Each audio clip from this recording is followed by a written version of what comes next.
Time and Wisdom of the Body, a presentation by Professor Gershom Zajcek, Faculty of Medicine, Hebrew University of Jerusalem. Introduction. Time is a fundamental issue of our culture. I am interested in time from the medical point of view. I created a simple framework called Mind and Wisdom of the Body, within which I examine medically relevant concepts. Now time has come to land in my framework. Before delving into time, I ought first to find out who I am. Who am I, like time, fascinated humanity ever since it became conscious of itself. In order to simplify the forthcoming arguments, I shall apply some operational definitions of who am I.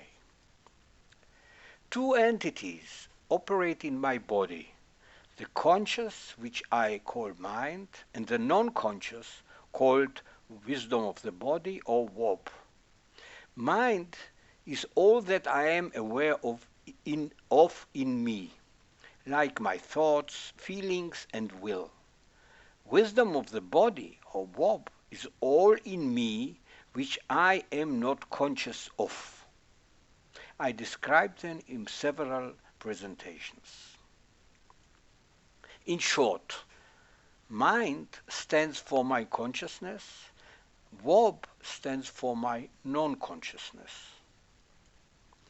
Mind serves here as a metaphor for the conscious and WOB for the non-conscious. Actually, they are operational definitions for exploring the medical potential of the non-conscious. I am less concerned with their nature and mainly interested in their communications. I regard WOB as a non-linear black box with inputs and outputs. These are messages between mind and WOB, which I described in other presentations. I distinguish between two kinds of explanation or narrative. First-person explanation means how I understand my mind and WOB, known as I point of view. Third-person explanation is what medicine has to say about my mind and WOB. Mind, or my consciousness, and WOB, my non-consciousness, define me from the first-person perspective, and they differ from third-person definition, which regard consciousness and unconsciousness as two states in my existence. Mind and WOB have different memories. Mind memory may be recalled. WOB memory remembers all my unconscious faculties which I, or my mind, cannot recall. For instance, I decide to raise my hand. Mind, I remember that I can raise my hand. WOB remembers how to raise my hand. When my hand rises, special sense organs in WOB inform me, or the mind, about the hand position. Suppose that my hand became paralyzed. Mind remembers that it can raise my hand, but WOB forgot it. When I decided or will to raise my hand, I communicate it to WOB and it executes my will. Whatever I will is executed unconsciously by WOB. Mind conveys its messages to WOB by imagination. When I decide to raise my hand, in a split of a second, I imagine this task which is transmitted to Wob for execution. Here is my first illustration of who am I. Mind and Wob are separated by a one-way filter called verge. It lets information from mind to Wob and prevents any backward signal from Wob to mind, since Wob is non-conscious. Senses provide information through two channels, to mind, which is conscious, and to Wob, which is non-conscious. Senses transform chemical and physical signals into images. So you have here sense is transformed into an image in the mind, and here sense is transformed into an image in the Wob, which is actually a function. Information from Wob to mind is conveyed indirectly by chemical senses in Wob. So you see the information from Wob to mind goes in another channel, indirect channel, which is from my senses in Wob. Whatever I will is transmitted to Wob as an image for execution.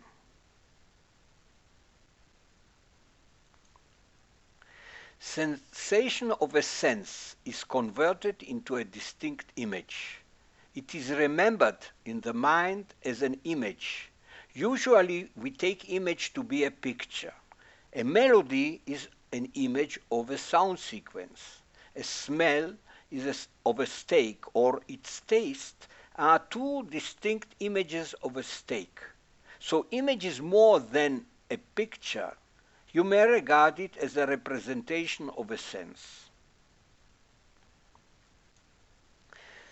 Images are stored as memories. Mind has two serial memories, short-term and long-term. Wob memory is embedded in its processes and is parallel, again unconscious. Short-term memory is what I experience now, which is continually updated. Actually, it is a process. Information reaching it is converted into images. In the mind, world is a multi-dimensional image consisting of all what I perceived with my senses. Above all, I think in images. We all think in images, not only when daydreaming, but always. Reality is represented in the mind as an image. Image is the only brain currency. Whatever is exchanged between mind and Wob is an image. Mind continually sends images to Wob, which converts them into action. Now that I described an outline or framework of who I am, I shall discuss how mind and Wob conceive or grasp time.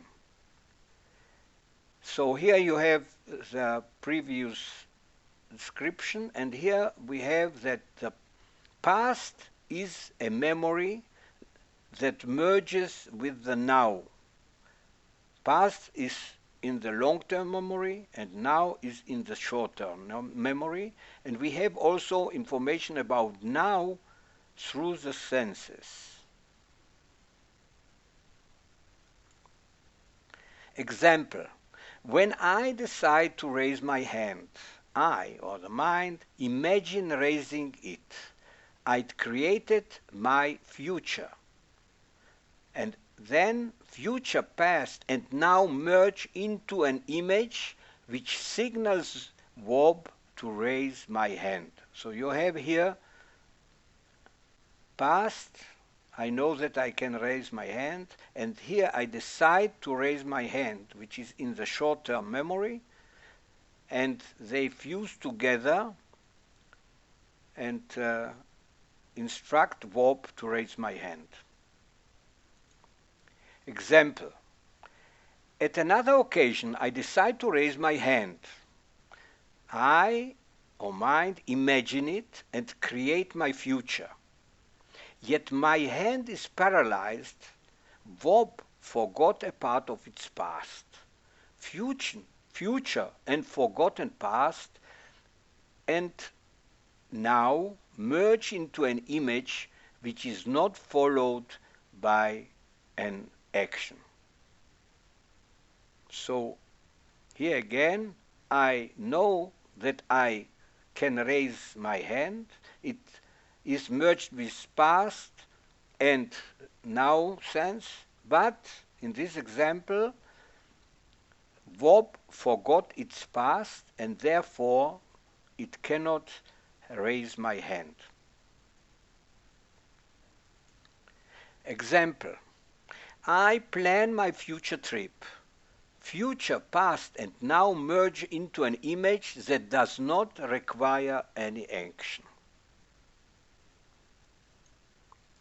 The now outside me continually changes, which is conveyed to me by my senses. It's the input now. My image of now is a fusion of now, which are my thought images, past, and input now. This now is my only reality.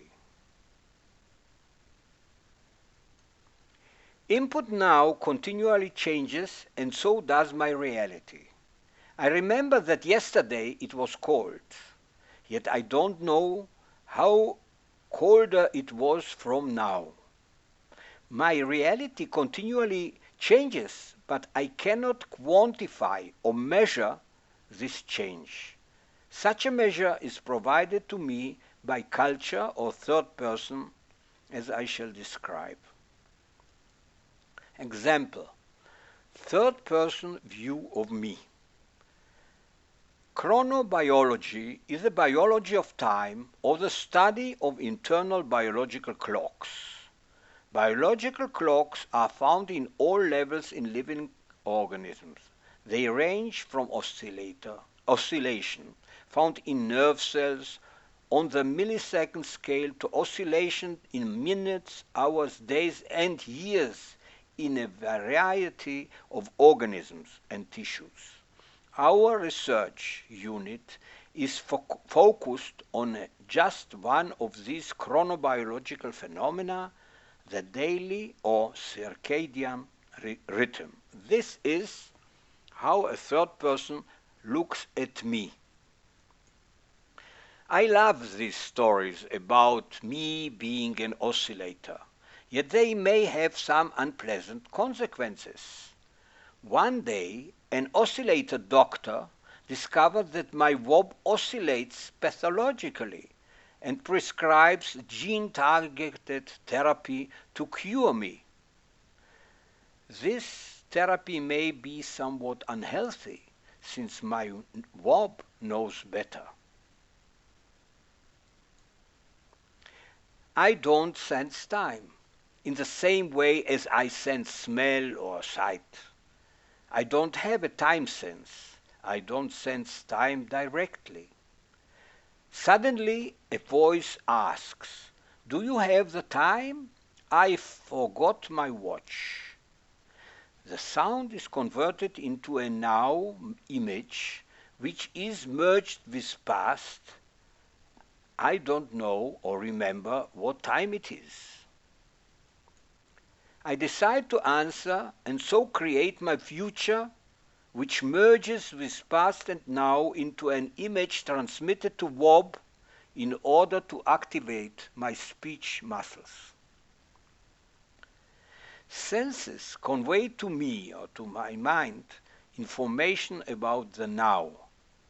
Since I don't sense time, it does not contribute to me any information about the now. I also don't have sense for radio waves.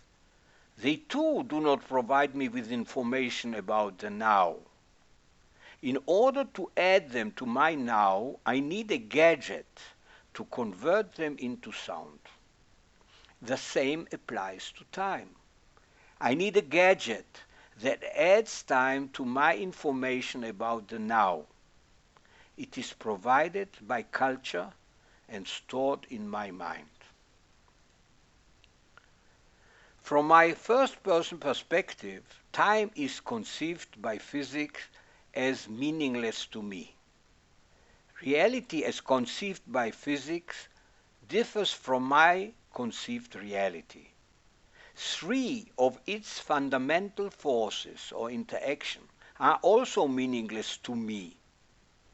Only gravity, which is sensed by Wob, is real, and it keeps my reasoning down to earth. Mind has two functions. It communicates with Wob, and it serves as an interface between society and Wob. A newborn is a pure Wob which lacks a mind. It is utterly dependent on its mother. In the coming years, Wob will equip it with a mind which will learn about time and contribute this knowledge or memory to itself. Mind learns about time from third persons, and it is described in a review by Mark Whitman in a paper called The Inner Experience of Our Time. So this, he summarizes how third person look at my time.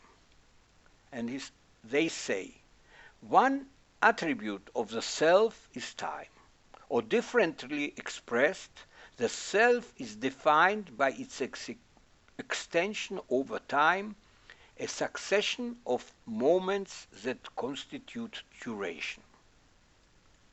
He writes, the striking diversity of psychological and neurophysiologic models of time perception characterizes the debate on how and where in the brain time is processed.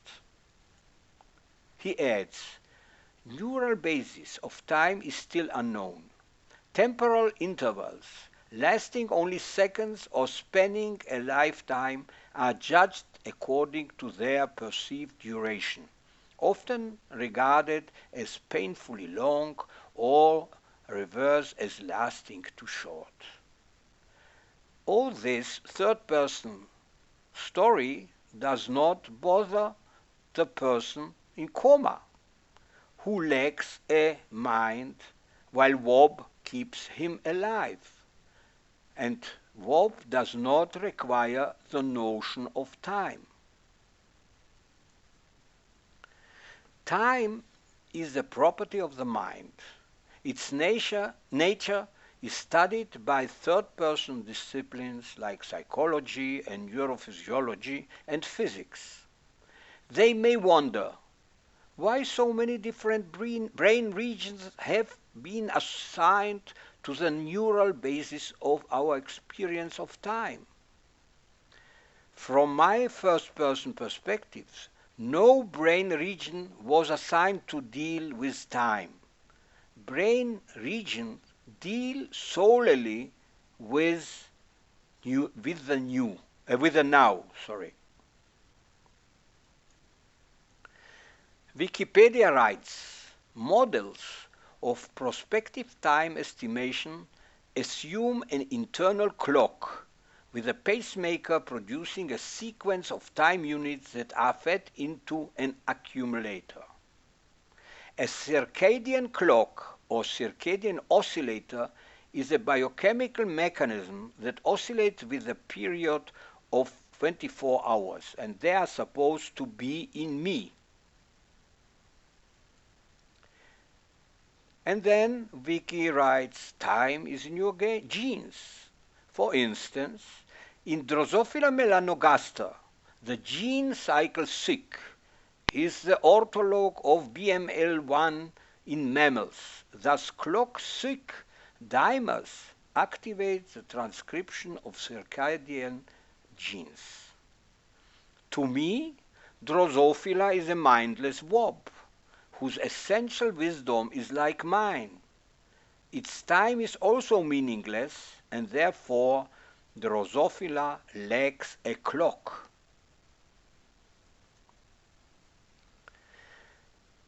Physical time.